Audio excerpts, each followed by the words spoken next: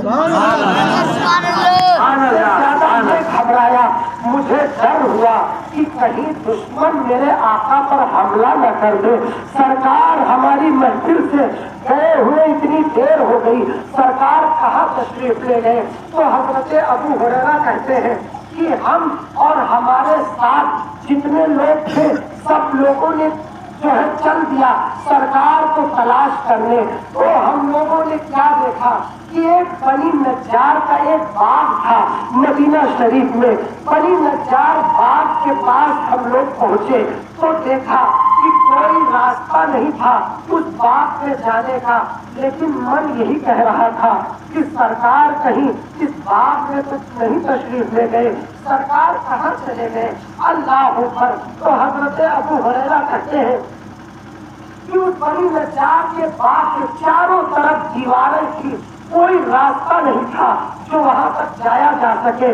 حضرت ابو ہریرہ کہتے ہیں عشق نے چھلانگ لگایا، عشق نے مجھے تڑپایا کہ سرکار کو تلاش کیا جائے۔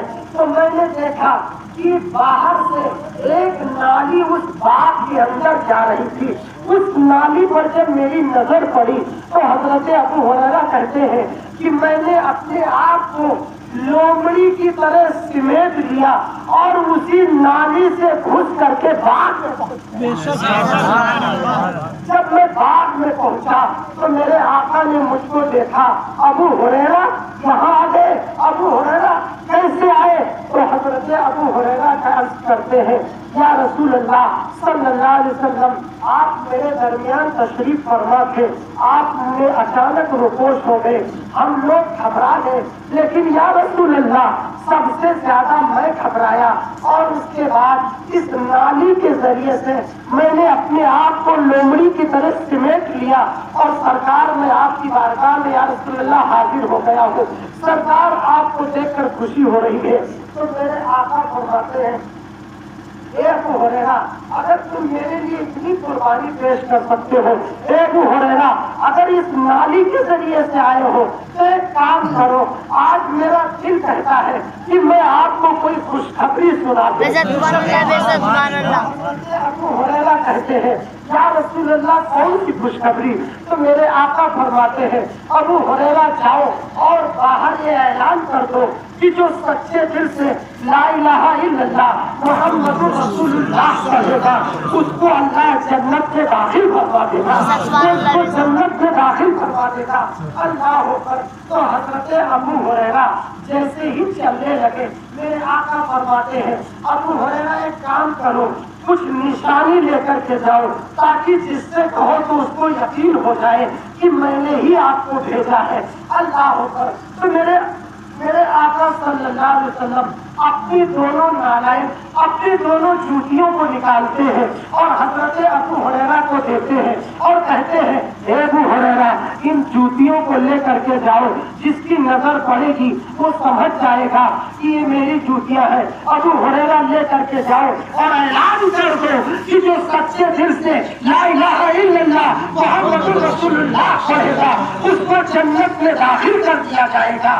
اللہ اکبر۔ حضرت ابو ہریرہ ان جوتیوں کو لے کر کے جیسے ہی باہر پہنچے، باہر جا رہے تھے، کیا دیکھتے ہیں ادھر سے حضرت ابو بکر صدیق آ رہے ہیں، ادھر سے حضرت فاروق اعظم حضرت عمر کے خطاب آ رہے تھے۔ اللہ اکبر۔ حضرت ابو ہریرہ دیکھتے ہیں اور اس کے بعد حضرت عمر پوچھتے ابو ہریرہ بہت ہنس رہے ہو، کہاں جا رہے ہو؟ تو حضرت ابو ہریرہ کہتے ہیں میرے آقا نے مجھ کو ایک پیغام سنایا ہے، میں اس پیغام کو نشر کرنے جا رہا ہوں۔ تو حضرت عمر کہتے ہیں کون سا پیغام؟ تو کہا میرے آقا نے فرمایا ہے کہ جو لا الہ الا اللہ محمد رسول اللہ کہے گا اللہ اسے جنت میں داخل کر دے گا۔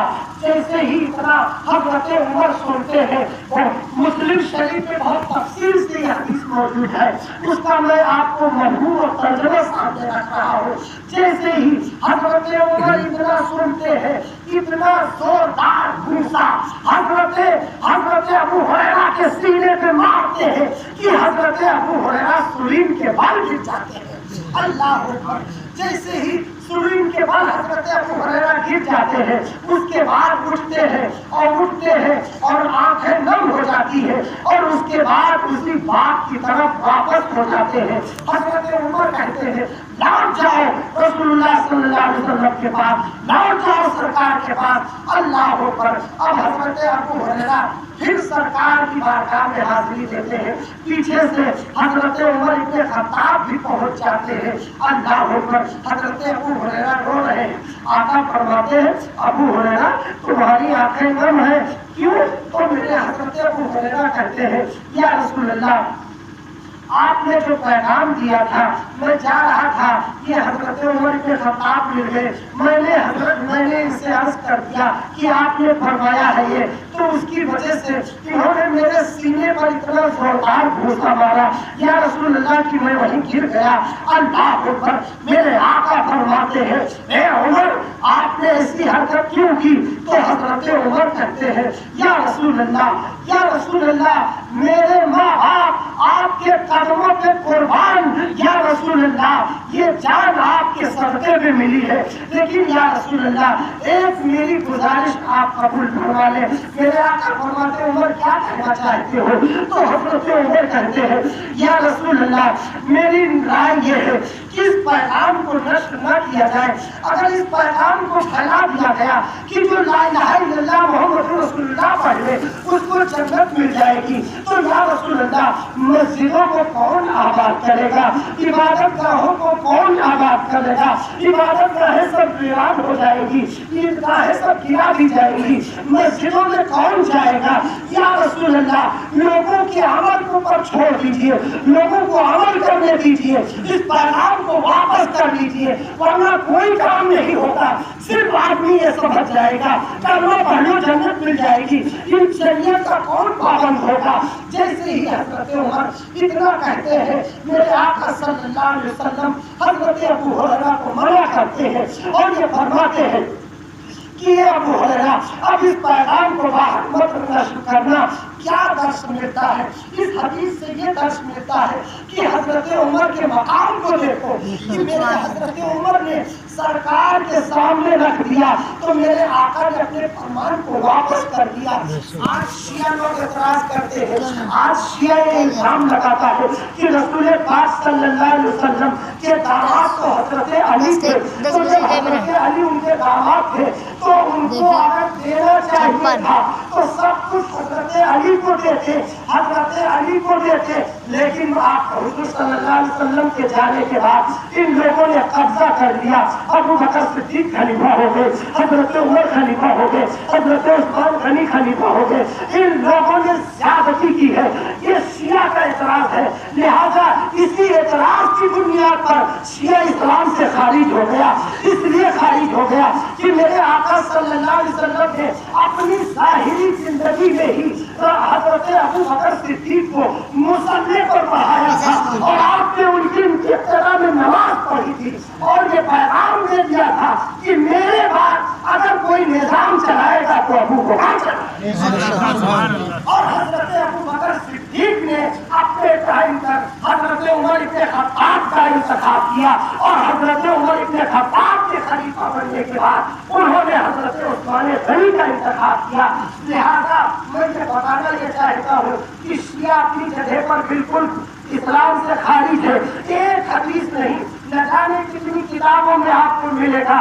شیعہ ایک سب سے بڑی دلیل دیتا ہے کہ جب میرے آقا صلی اللہ علیہ وسلم کو اس دنیا سے جانا ہوا, سمجھ لو ایک ہفتے میں میرے آقا صلی اللہ علیہ وسلم دنیا سے کوچ فرما جائیں گے, تو اللہ تعالیٰ نے تھوڑی دیر یہ سماعت کر لو کہ اللہ نے فرشتوں کو بھیجا اور اللہ نے فرمایا کہ آقا کریم صلی اللہ علیہ وسلم سے یہ پوچھ لو کہ ان کو یہ دنیا والی زندگی یہ بہتر ہے ان کے لیے کہ وہ آخرت والی زندگی بہتر سمجھتے ہیں, کہ جہاں ان کو پورا پاور دے دیا جائے گا, جہاں ان کے ہاتھ میں سب کچھ دے دیا جائے گا, جس کو چاہے جنت دے دیں, جس کو چاہے جہنم دے دیں, یہ پورا پاور والی